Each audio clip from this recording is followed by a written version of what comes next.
Espace TV, le 22h.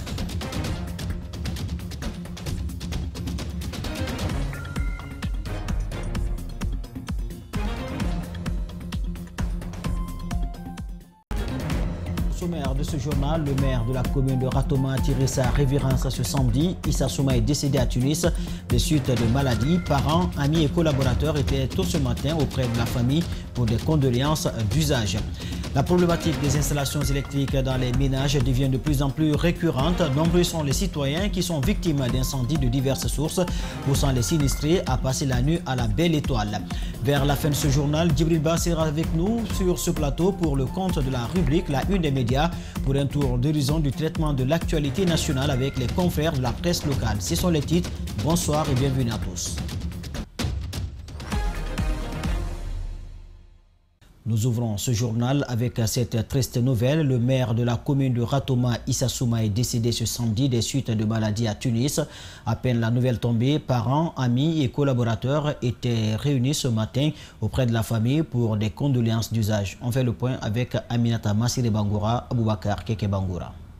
Élu à la tête de la commune de Ratoma en 2019, après le décès de feu Souleymane Tarangalo, le maire Issa Souma aussi s'en est allé à jamais. Il meurt des suites d'une maladie alors qu'il suivait des traitements en Tunisie. Dans la famille mortuaire, la tristesse et la consternation se lisaient sur tous les visages. Ses proches s'en remettent déjà à la volonté divine. C'est vraiment une tristesse pour la Guinée et pour la grande famille Souma. Le moral est très bas, mais c'est la volonté de Dieu. Tout ce que Dieu fait est bon. Le maire de la commune de Matoto se souvient déjà des 8 ans de collaboration avec le défunt. Mamadouba Tos Kamara parle d'une perte immense pour les collectivités locales.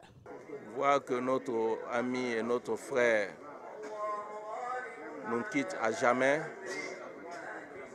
c'est vraiment une grande tristesse, mais personne ne peut contre la volonté de Dieu. Nous ne pouvons que prier pour le repos de son âme. Élu sous la bannière de l'Union des forces démocratiques de Guinée, le président du dit parti, El Hadj Cellou Dalein Diallo, s'est également rendu dans la famille du défunt. Depuis le général Lansana Conté, on se connaissait. Ensuite, lorsque j'ai décidé de faire la politique, l'UFDG est en deuil et c'est pour cette raison qu'on a décidé de reporter notre Assemblée générale. L'UFDG perd un de ses grands piliers qui a contribué à la conquête de la commune de Ratoma. Nous ne pouvons que prier pour le repos de son âme. Le maire Issa Souma, qui laisse derrière lui 3 enfants et des collaborateurs inconsolables, est le 4e maire de la même commune à mourir pendant que leur mandat court à la tête de la circonscription. Avec lui, il y a eu Ramatoulaye Diallo en 2014, Sekou Batouta Kamara en 2016, Souleymane Tarangalo en 2019 et maintenant Issa Souma en 2022. À l'âme d'Issa Souma, amen. Le gouvernorat de la ville de Conakry a poursuivi ce samedi son opération de curage des caniveaux de la cimenterie rond-point à Baye-le-Baya. Des autorités communales ont pris part à cette démarche qui vise à assainir la ville. Par ailleurs, elles invitent les riverains à plus de responsabilités. Reportage Zena Bangoura, Yacouba Traoré. Seulement quelques mois nous séparent de la saison pluvieuse. De la cimenterie à Baye-le-Baya, dans la commune urbaine de Dubreka, il est impossible d'identifier les caniveaux, ce à cause de la taille des déchets qui les submergent. C'est pour remédier à cela que le gouvernorat de la ville de Conakry, accompagné des autorités communales de Dubreka, a lancé cette opération. Cette opération consiste à débarrasser le rond-point de la cimenterie jusqu'à Baye-le-Baya des immondices qui ont vraiment rempli les fossés et les caniveaux en ces endroits. Cet entrepreneur se montre embarrassé par ces déchets, d'où son assistance aux côtés de l'équipe. Ce qui m'a motivé, c'est de voir ça. Quand vous regardez les caniveaux pleins d'ordures, ça n'encourage personne. C'est l'image de notre nation qui est écornée. C'est pourquoi je pensais que je peux apporter mon soutien en donnant du matériel. Et puis on verra bien comment ça va continuer. La 4e vice-maire de Dubreka promet de sensibiliser avec ses pairs, les riverains, mais aussi leur rappeler la responsabilité qui est la leur dans la gestion des ordures. C'est pour sensibiliser nos populations afin qu'ils ne reviennent plus reverser les ordures dans les caniveaux. L'insalubrité, c'est le quotidien de la cimenterie et plusieurs quartiers de la capitale. Des dispositions idoines sont prises par le gouvernorat afin de faciliter la gestion des déchets sur cet axe. On est en partenariat avec un opérateur qui a rendu disponibles déjà les bacs et les administrateurs de marché qui sont là, on vient de s'entraîner avec eux pour les rendre responsables de la surveillance, de l'entretien et de l'information régulière au niveau de l'opérateur pour que ça soit enlevé au fur et à mesure. Après cette zone, d'autres quartiers de la capitale sont aussi visés par cette opération de curage des caniveaux initiée par le gouvernorat. Le projet de développement du potentiel d'économie verte du Mont Gangan a été officiellement lancé vendredi dans la salle de conférence de l'Office national du tourisme. C'est le ministre de la Culture, du Tourisme et de l'Artisanat, Alpha Souma, qui a présidé cette cérémonie. Un projet qui vise à organiser les communautés, autorités et acteurs locaux autour de la gestion durable du Mont Gangan et la valorisation du potentiel d'économie verte. Mohamed Valek Touré, Alcini Kamara. La durée de ce projet est de 21 mois et s'inscrit dans le cadre de l'appui au développement de l'entrepreneuriat sur l'axe Conakry-Kindia-Mamou 2019-2023. Il compte redynamiser l'économie verte autour du Mont Gangan, un poumon écologique que le gouvernement veut protéger. Et on a vu qu'au niveau du domaine agricole, entrepreneurial, artisanal, il y avait moyen de combiner les efforts pour rendre aussi cette région de Kindia plus attrayante aussi, et parce qu'il y avait tout un potentiel touristique qui n'était pas exploité. Ce projet est financé à hauteur de 1,900 000 € par le Royaume de Belgique. Pour la chef de coopération de l'ambassade du Royaume de Belgique en Guinée, le financement de ce projet est dû à la potentialité du Mont Gangan qui est un territoire riche dont il faut valoriser le potentiel environnemental. Une dernière intervention au portefeuille déjà existant Enabel, c'est-à-dire développement d'une économie verte pour le Mont Gangan à Kindia. Et donc cette intervention est très importante parce qu'elle veut vraiment faire la combinaison de l'emploi. Le Mont Gangan est un site important en matière de ressources naturelles. Il y a besoin de le protéger, le respecter et appuyer le développement du tourisme et ses alentours. Vous n'êtes pas sans savoir qu'autour du Mont Gangan, il y a beaucoup d'activités touristiques qui sont développées avec des associations de jeunes, des professionnels. Tout cela a fortement contribué à valoriser le Mont Gangan. Sauf qu'il y a l'action de l'homme sur l'environnement aussi, les populations locales, les riverains, qui fait qu'il faut qu'on lance un cri d'alerte. Ce cri d'alerte a été entendu par le Royaume de la Belgique et à travers Enabel, nous sommes à la phase d'exécution. Le lancement de ce projet qui va redynamiser l'économie verte autour du Mont Gangan s'inscrit dans le cadre du gouvernement de préserver les environnements naturels.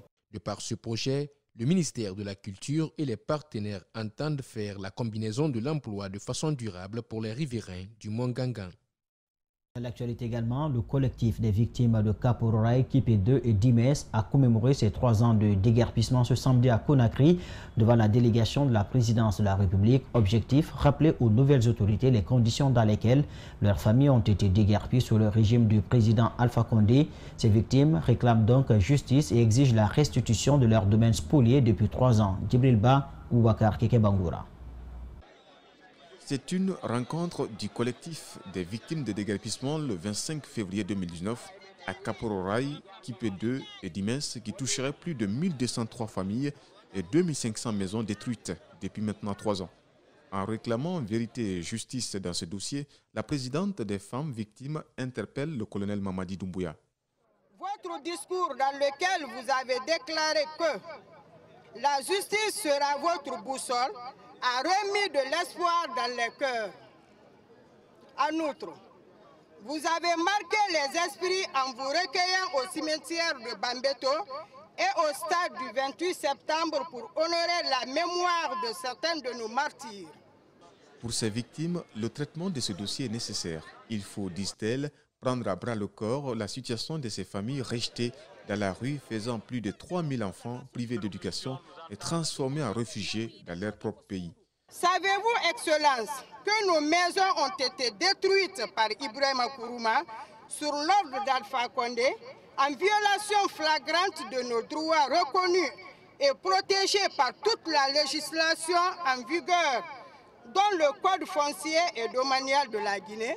Le collectif des victimes de déguerpissement de Kapororaï et ses environnants, à la date du 25 février 2019, estime que ce dossier doit être une priorité pour les nouvelles autorités afin que l'ancien président Alpha Condé et son ministre, Dr Ibrahima Kourouma, soient traduits devant les juridictions. Monsieur le Président, à la lecture de tout ce qui a été énoncé ici, vous apprendrez sans nul doute notre peine. Comme vous l'avez fait avec la famille du président Sékou Touré, vous pouvez aussi rendre justice aux populations victimes de Kapororaï, Kipé-2 et Dimes.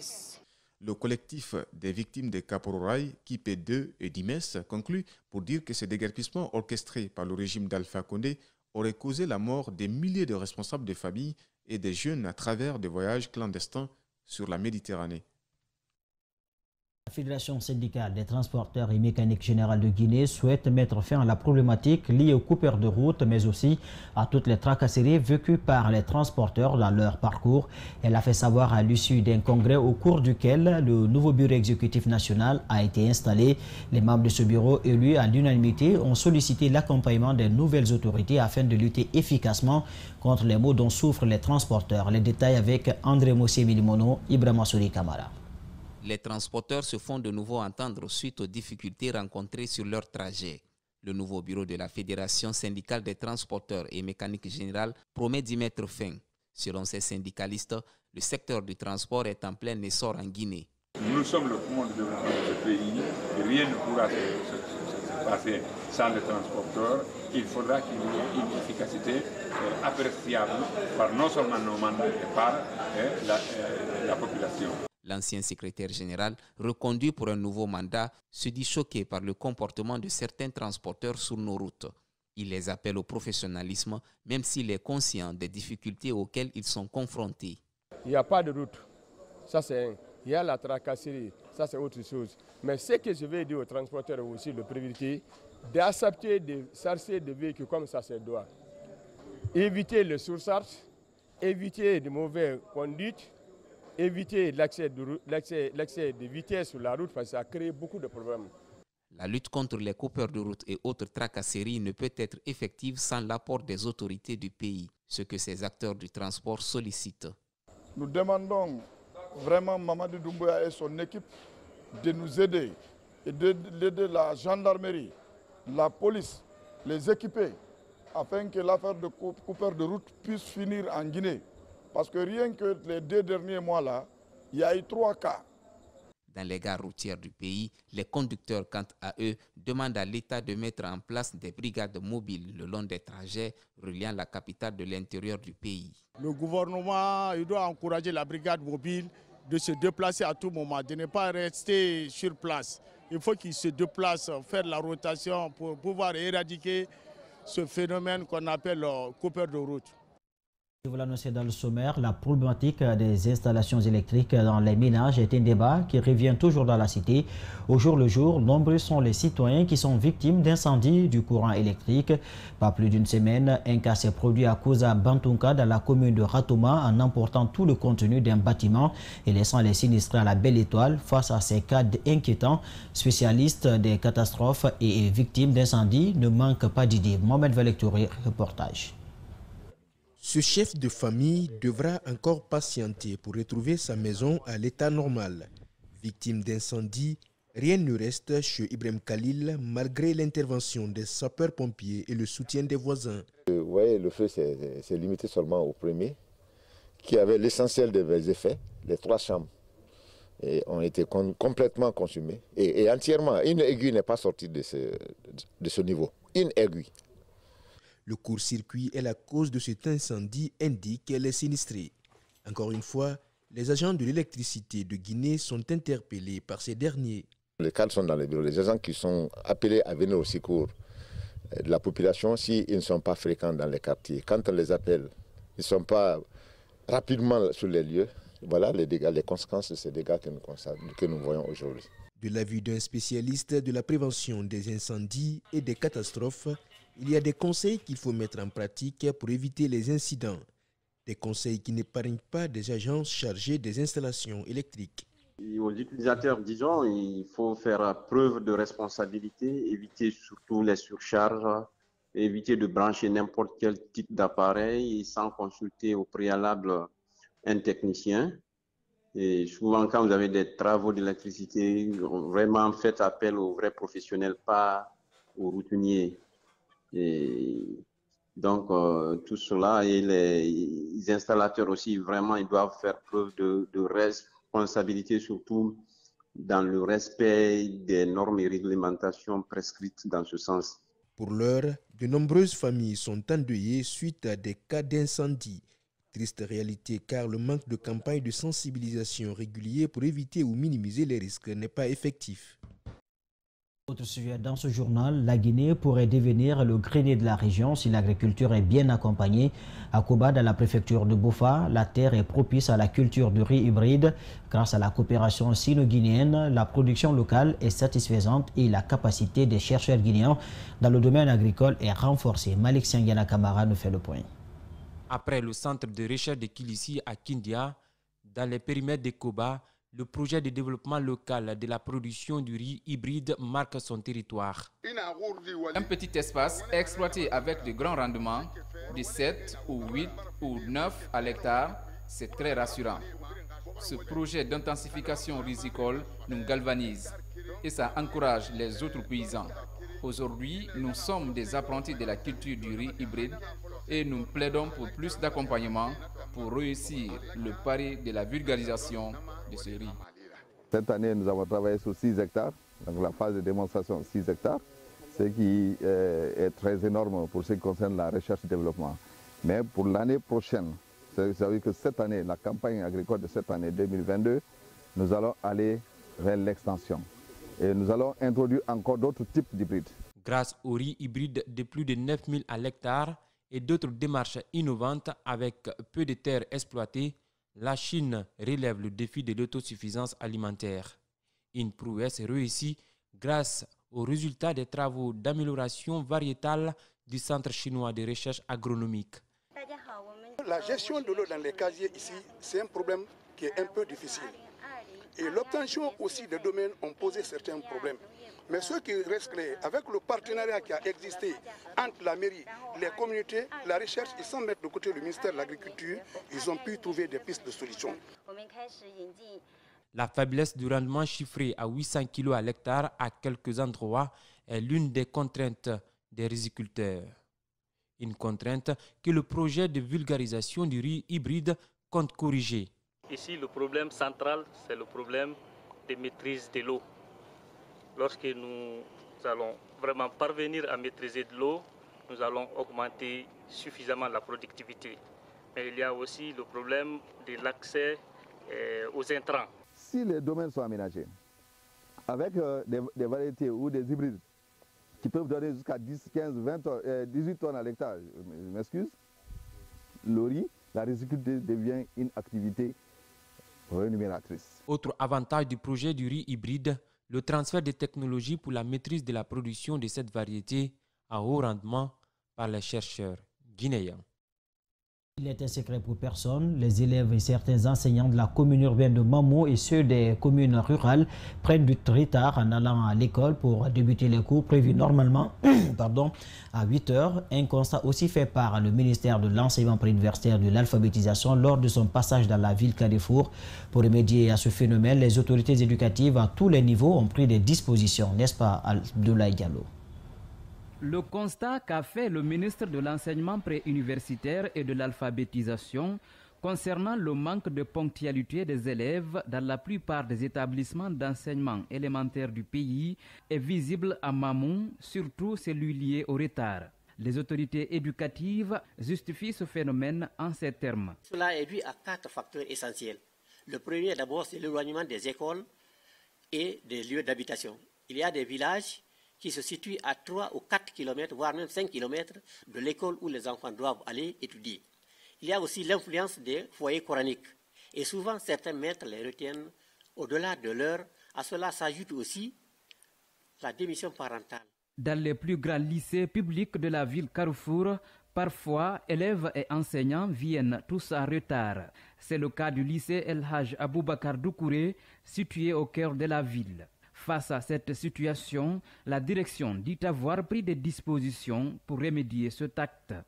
Quand un professeur est en retard, il y a la note d'explication qu'on lui tend. S'il récidive, on rend compte à qui de droit, on rend compte aux autorités. Et le contrôle est parrainé par le professeur en situation de classe. Donc à la fin de l'heure, ces cahiers sont déposés au niveau de la direction. Et quand l'élève récidive, on fait appel à ses parents. Abordant dans le même sens, le proviseur du lycée Amilcar Cabral se sent heureux de constater que le retard des élèves a tendance à baisser. Chez nous, au lycée Cabral de Mamou, les cours commencent effectivement à 8 heures. Parce que nous avons mis, n'est-ce pas, un système en place. Le tour du mât, quand vous venez, vous trouverez beaucoup d'élèves. À partir de 7h45, on fait la montée des couleurs. Et à 7h55, on ferme le portail. Et professeurs et élèves se retrouvent en classe à partir de 8 heures. Faut-il rappeler donc que les autorités éducatives de Mamou à tous les niveaux ont pris des engagements quant à l'abandon de cette pratique et comptent surtout sur la collaboration des parents d'élèves. De 4 jours que la Russie a déclaré la guerre à l'Ukraine, des ressortissants guinéens vivant dans ce pays s'inquiètent de leur sécurité. Ils sollicitent vivement des solutions venant de l'État guinéen. Depuis Kharkov, Louise Kouevogui a été joint par notre rédaction à travers Djibrilba. Nous tous, nous sommes dans l'inquiétude, nous sommes dans le doute. On ne dort pas, on est inquiet de notre situation, on est vraiment inquiet. Parce que chaque jour, on attend les tirs de missiles. On ne sait pas à quel moment il peut nous attaquer. Mais on est vraiment inquiet. Bon, pour mon cas, je ne suis pas caché, je suis chez moi à la maison. Je ne suis pas allé quelque part pour le moment, je suis chez moi à la maison. Et beaucoup d'entre nous, beaucoup de nos frères guinéens ou bien africains partent dans le métro pour se cacher. Parce que souvent on attend que ouais, les Russes vont nous attaquer aujourd'hui à telle heure, à telle heure. Donc avec la peur, beaucoup rentrent dans le métro pour se cacher. Et le métro, c'est dans le sous-sol. Et dans 2 ou 3 jours, bien une semaine, je sais qu'on n'aura plus de nourriture en Ukraine. Donc vraiment, on demande l'aide guinéenne, vraiment, l'État guinéen, vraiment de venir en aide, franchement. Autre sujet, en Afrique, on parle peu ou presque pas du Hezbollah. Pourtant, c'est une organisation islamiste très critiquée et qui gagne du terrain sur le continent. En 2013, une grande quantité de drogue et d'armes est saisie au Nigeria avec des personnes soupçonnées d'être du Hezbollah. Auparavant, l'organisation a fait des traces au Sénégal, en Côte d'Ivoire, en Sierra Leone, mais aussi en France et à Beyrouth, au Liban. Mohamed Saliouba, Lamine Girassi pour nous en dire plus.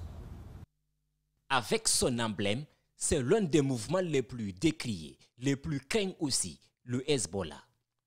Parti politique, groupe islamiste chiite, l'organisation fondée en juin 1982 possède toute une armée, 100 000 combattants prêts à tout, réponse de Hassan Nasrallah au parti chrétien des forces libanaises et à ses alliés occidentaux. Des hommes entraînés, organisés, structurés, armés, expérimentés, pleins de spiritualité, prêts au combat, prêts au combat. Basé à Beyrouth, au Liban, soutenu par l'Iran, le Hezbollah est cité dans beaucoup d'attentats. À Beyrouth en 1983, en France en 1986 et en Bulgarie en 2012. Classé organisation terroriste par la Grande-Bretagne, la France, l'Australie, l'Arabie Saoudite, les États-Unis et l'Union européenne, le Hezbollah ne cesse d'étendre son influence. En 2013, une cellule du mouvement est démantelée au Nigeria. L'activité du Hezbollah se base sur des colonies ou sur des communautés libanaises chiites qui se trouvent à l'étranger, surtout en Amérique latine et en Afrique de l'Ouest, pour d'un côté occulter des gens qui participent au travail opérationnel et de l'autre côté obtenir les fonds nécessaires, les millions de dollars qui sont ensuite transmis au Hezbollah au Liban pour son infrastructure militaire, mais aussi sociale et religieuse. Jusque-là moins présent en Afrique, le Hezbollah aurait des représentants en Sierra Leone, en Côte d'Ivoire, au Sénégal, mais aussi en Gambie, avec des ressortissants, le plus souvent libanais. On a trouvé un membre du Hezbollah qui avait en sa possession 2 millions de dollars en cash pour être transmis justement au Hezbollah au Liban et qui étaient en fait des paiements de diverses communautés en Afrique de l'Ouest, surtout des Côte d'Ivoire et aussi des Sierra Leone où il y a des marchés de diamants illégaux. Avec 35 000 hommes en 2002, le Hezbollah ne cesse de grandir, avec derrière lui des centaines de critiques. Le coup d'envoi des Jeux universitaires de Guinée a été donné ce samedi dans l'enceinte de l'Université générale Lansana Conté de Sonfonia. Cette compétition sportive d'un mois réunira 20 universités publiques et privées du pays. Le porte-parole des étudiants a dans son discours exprimé sa joie de voir la reprise de cette compétition après 2 ans de suspension due au coronavirus. Alcini Bari, Yacouba Traoré. Nous sommes à l'Université générale Lansana Conté de Sonfonia. Aujourd'hui, pas pour les cours, mais pour une compétition interétudiants, une manière de concilier la formation avec le sport, comme le dit l'adage, un esprit sain dans un corps sain. Les étudiants ont l'ultime conscience de l'importance de ce tournoi au sein des institutions d'enseignement supérieur. C'est pourquoi, d'ailleurs, ils ne ménageront aucun effort pour une réussite totale. Après 2 ans d'arrêt liés au Covid-19, les hostilités peuvent recommencer.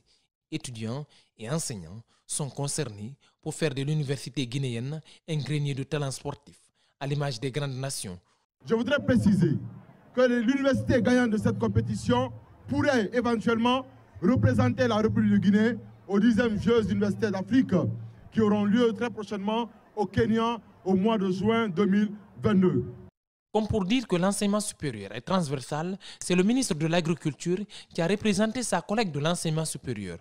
Mamadou Nialem Bari n'a pas manqué de souligner l'engagement du gouvernement à promouvoir le sport de façon générale en milieu universitaire. Vous pouvez être rassuré que vous ne serez jamais oublié dans les prises de décision au niveau du gouvernement parce que vous êtes la priorité du président, vous avez une ministre engagée. Donc le deuxième message, c'est le message de courage et d'unité que le gouvernement attend de vous. Continuez à vous battre. Continuez à donner le meilleur de vous-même avec les moyens qui existent. Soyez rassurés que le gouvernement va continuer à faire tout ce qu'il pourra pour améliorer les différentes conditions. 2 matchs séries filles et garçons ont été joués pour cette première journée. Ils ont opposé l'Université générale Lansana Conté de Sonfonia à celle de Gamal Abdel Nasser de Conakry. La première édition du championnat national de Maracana a effectivement démarré ce samedi au stade du 28 septembre de Conakry. Le club des grands et les mêmes tailles de Hafia ont eu l'honneur d'ouvrir le bal devant les responsables de la fédération, le conseiller en sport du Premier ministre et l'ambassadeur de la Côte d'Ivoire en Guinée. 2 buts partout sur le score final de cette première rencontre et comme le veut le règlement, ce sont les tirs au but qui ont départagé les 2 équipes. Sadio Baldé, Mohamed Bouiba, Mohamed Kapelo Silla. C'est par un match de gala opposant la Côte d'Ivoire où cette discipline a vu le jour à la Guinée que cette première édition du championnat national de Maracana a démarré. L'ambassadeur de la Côte d'Ivoire en Guinée a connu les premiers pas de la fédération guinéenne de Maracana. Le président de la fédération guinéenne, à l'entame des démarches qu'il faisait pour créer cette fédération, il a bien voulu m'associer. Depuis 4 ou 5 ans, nous avons été ensemble. Et donc je l'ai vu monter cette fédération ici. Donc je suis très heureux de venir voir qu'il y a cette évolution du Maracana en Guinée. Pour la première fois de son histoire, la Guinée organise un championnat de Maracana, un pas de plus pour la fédération guinéenne qui affiche ses ambitions. Aujourd'hui c'est un grand jour pour nous, membres de la fédération de Maracana, parce que c'est une aventure qui atteint aujourd'hui son point d'orgue. Et aujourd'hui, nous avons plusieurs clubs qui se sont formés. Nous sommes retournés à la base. Nous allons désormais partir des clubs pour faire une sélection. Les capitaines de 2 équipes qui ont disputé le tout premier match n'ont pas caché leur satisfaction. Pour eux, c'est une avancée majeure. On est très content. On a organisé d'abord le championnat. Ça, c'est bon, c'est une bonne chose. On sera bien vu par les autorités en charge des sports en Guinée. Et en même temps, on va s'amuser. Vous savez, le Maracana, c'est ça aussi, l'amusement. Bon, je ne sais pas quoi dire. Parce que ce n'est pas tout le monde qui connaît le football là. Ça, c'est un football ivoirien qui a été créé par l'Ivoire. À l'issue de la saison, les meilleurs clubs évolueront à partir de l'année prochaine en 2-1 et les autres dans les divisions inférieures. 12 clubs sont engagés dans les compétitions en senior et en super senior cette saison. Restons toujours dans le même registre avec cette fois-ci du karaté. Là aussi, le championnat national a démarré ce vendredi 25 février au Dozo national du stade du 28 septembre. Au terme de 2 jours de compétition, le président de la fédération, satisfait du niveau affiché par les karatékas, fait le bilan à mi-parcours. On écoute maître Cheikh Kondé au micro de Mohamed Bouiba et Mohamed Kapelo Silla. 320 compétiteurs venus de plusieurs horizons. L'ASFAG est là présent au complet. Il y a beaucoup de ligues qui sont ici présents et près de 25 clubs de la ville de Conakry. Donc voilà un peu les statistiques de cette compétition. Le niveau est très élevé. Le niveau du karaté guinéen est continental aujourd'hui. C'est vrai, je suis vraiment ému. Quand j'ai vu aujourd'hui les karatékas de Kankan, de Kamsar au fond là-bas, de Sigiri s'exprimer, rivaliser avec les grands champions africains aujourd'hui de Conakry. Et vraiment, je suis ému. Donc ça voudrait dire simplement que le niveau de karaté est très élevé aujourd'hui. À présent, la une des médias.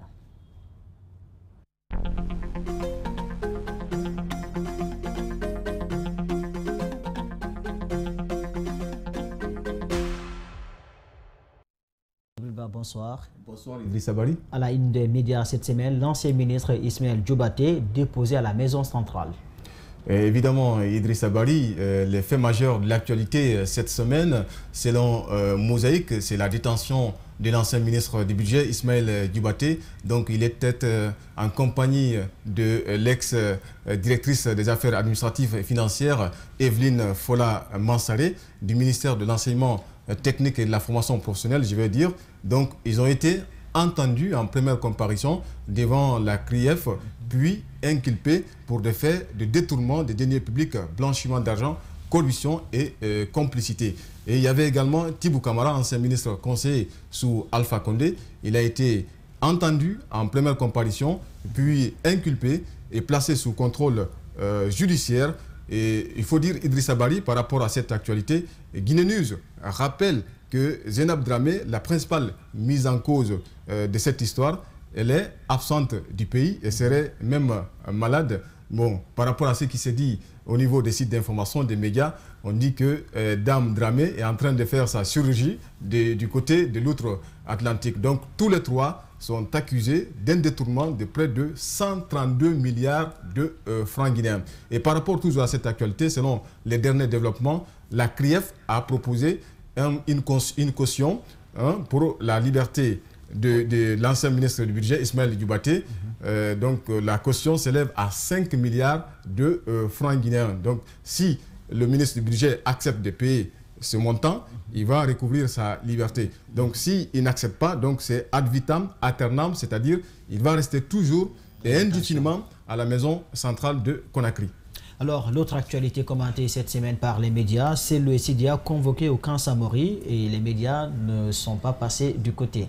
Effectivement, Idrissa Bari, c'est ce que nous apprenons sur le site d'information Africa Guinée. Donc, selon notre confrère, Selou Dalin, dès son retour à son domicile, a fait un compte-rendu à son parti. Donc, il a dit tous les leaders, après l'intervention, j'allais dire, du chef d'État-major, ils ont, dit-il, souscrit à l'action de récupération des biens immobiliers de l'État, mais ils ont souhaité à ce que cette récupération, cette campagne se fasse dans les règles de l'art. Donc, au cours de cette rencontre, il y a eu aussi des suggestions de la part de ces leaders-là, après avoir écouté le chef d'état-major des armées. Ils ont dit qu'ils souhaiteraient un cadre de dialogue avec les membres de la junte.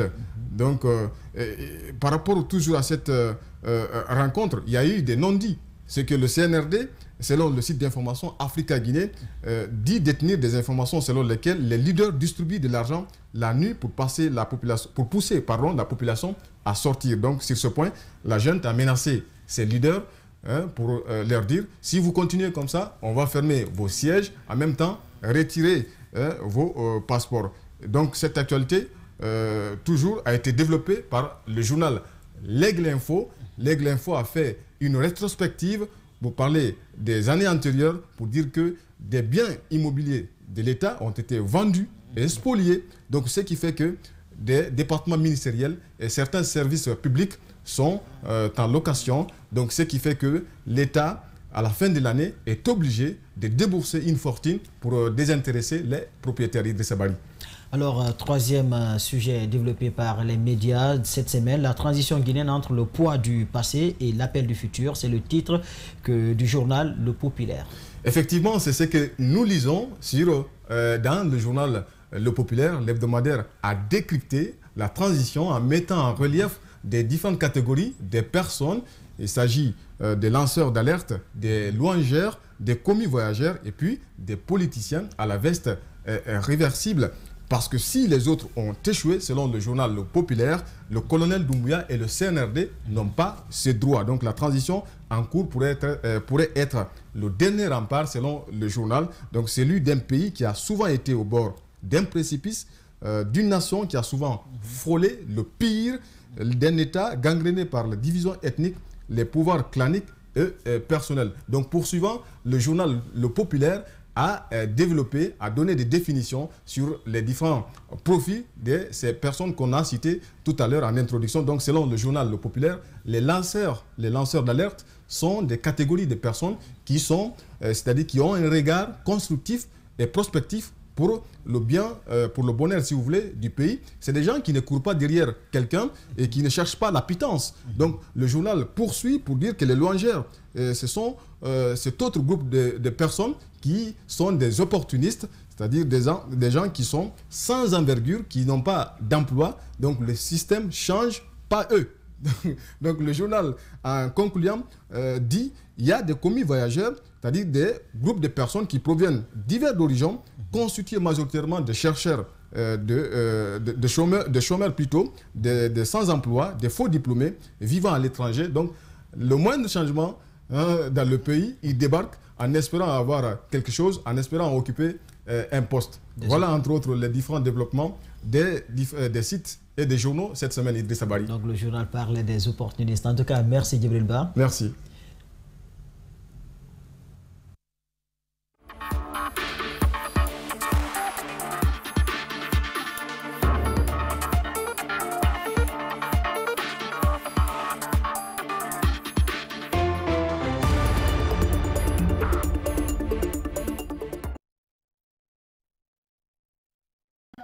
Le ministère de l'Environnement, à travers au mi-terme à billets de banque de l'environnement, le ministère de l'Environnement, à travers son représentant, a lancé le top départ au rond-point de Matoto.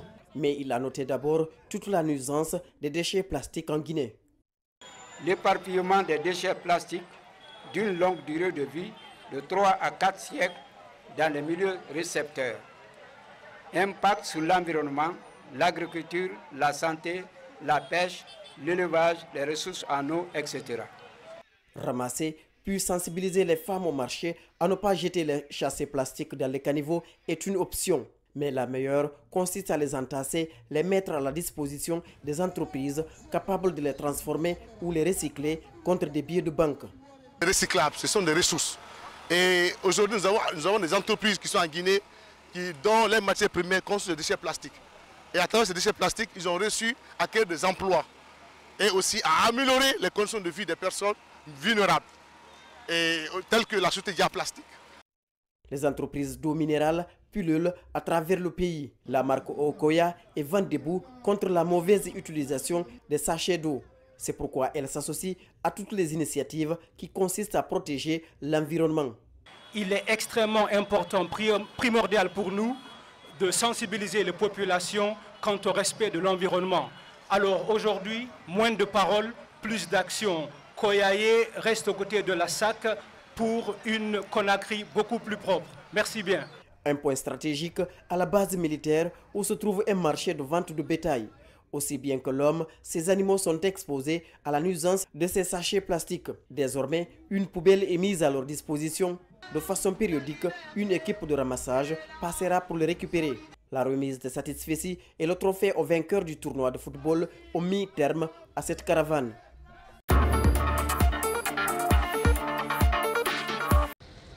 Ce sont 2 engins roulants dont un bus de 30 places et un pick-up qui vient de bénéficier le projet Centre émergent mines et sociétés implanté au sein de l'Institut supérieur des mines et géologie de Bokeh. C'est un geste de la Banque mondiale au projet dans son volet transformation en centre d'excellence africaine pour impact. Les 2 engins viennent servir de moyen de transport des étudiants en temps de recherche et de stage. Quand il y a stage, le véhicule peut aller accompagner les encadrés et leurs étudiants pour faire le stage au cours desquels il va y avoir non seulement l'apprentissage mais aussi la recherche.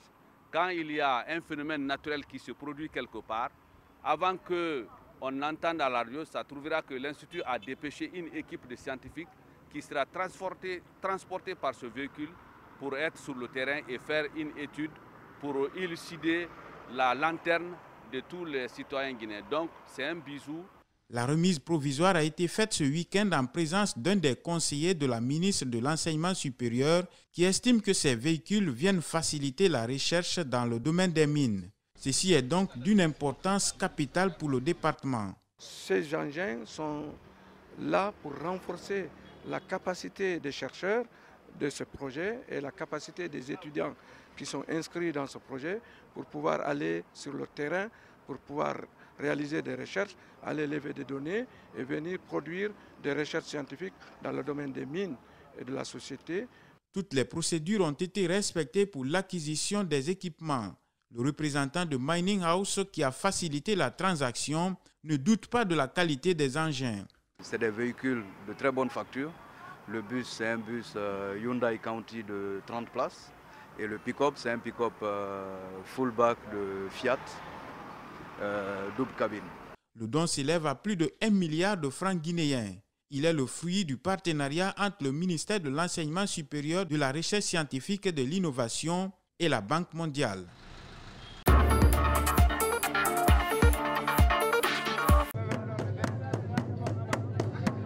Bâti sur une superficie de 364 mètres carrés avec une capacité d'accueil de 800 fidèles hommes et une salle de prière pour femmes de 100 places, 2 blocs de latrines de 6 cabines, une morgue, 2 forages élargis à une adduction d'eau alimentée par un système solaire, tout sur un espace de 52 mètres sur 50. Voici ce qui compose la mosquée de Kessema, dont les travaux ont été lancés il y a 20 ans. L'histoire de cette imposante maison de Dieu est encore fraîche pour Elhadj Mamadou Lamine Diallo, imam de Kessema.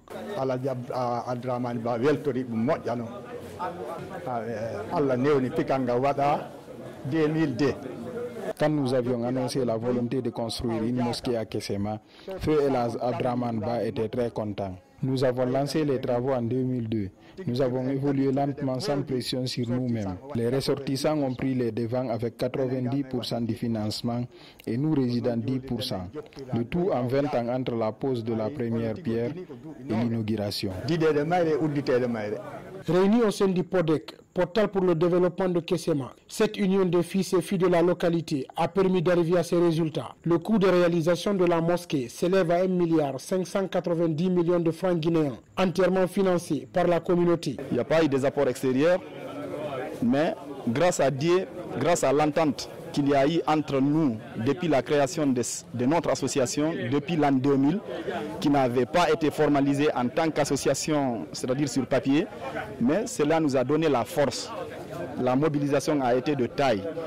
Depuis 20 ans, on se comprend, on se donne les mains, on travaille. Nos sages qui sont restés au village ici, on est toujours derrière eux. Tout ce qu'ils nous demandent de faire, on le fait derrière eux. Tout ce qu'ils nous demandent d'envoyer, on est motivé, on envoie dans la mesure du possible. Petit à petit, aujourd'hui, vraiment, nous avons vu un résultat vraiment satisfaisant et acceptable par tout le monde.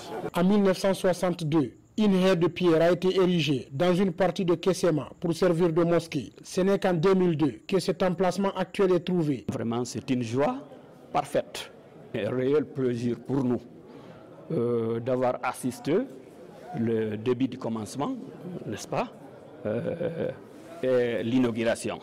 Parce qu'il y a beaucoup de personnes qui étaient là. Au départ, ils ne sont plus ici maintenant, parmi nous. Alors, on a fait des réunions, hein, n'est-ce pas? On a proposé de faire la mosquée quelque part en haut là-bas. Mais c'est là-bas, finalement là-bas, ce n'est pas obtenu. Finalement, ils ont renoncé, ils l'ont ramené par là. Après la réunion, de réunion en réunion, on s'est tombé d'accord de faire la mosquée ici. Les longues distances pour accomplir la prière hebdomadaire de vendredi sont enfin terminées pour le secteur de Kessema. Une mosquée appartenant à la communauté est désormais devant leurs portes.